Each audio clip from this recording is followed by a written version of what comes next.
ఈ ప్రపంచంలో ఒంటరితనం అనేది ఎవరు భరించలేంది.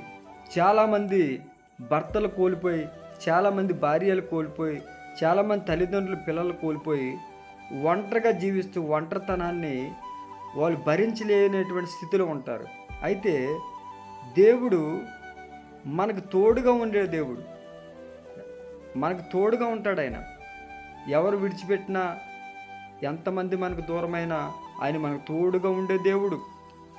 యెహోషువ గ్రంథంలో యెహోషువ గ్రంథం 1:5 నేను మోసేకు తోడై ఉండినట్లు నేను నీకు తోడై ఉంటానండి. తోడుగా ఉండే దేవుడు అని వాగ్దానం చేస్తున్నాడు.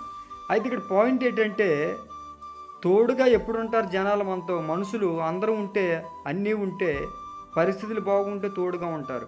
కానీ గొప్ప మాట బైబిల్లో రాయబడింది ఏంటంటే, 91వ సంకీర్తనలో ఆ చివరి వచనాల్లో, శ్రమల్లో నేను అతడికి తోడయుందును.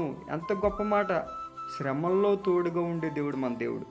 ఇబ్బందుల్లో, వ్యాధుల్లో, కష్టాల్లో అందరూ విడిచిపెట్టి వెళ్ళిపోయిన సందర్భంలో దేవుడు మనకు తోడుగా ఉంటాడు. గొప్ప దేవుడు, మనకు తోడుగా ఉండే దేవుడు ఆయన. మనం ఒంటరివానం ఎప్పటికీ కాదు. దేవుడు మన తోడుగా ఉంటాడు, మనల్ని ఆదరిస్తాడు. ధైర్యంగా ఉండండి. May God bless you all of you.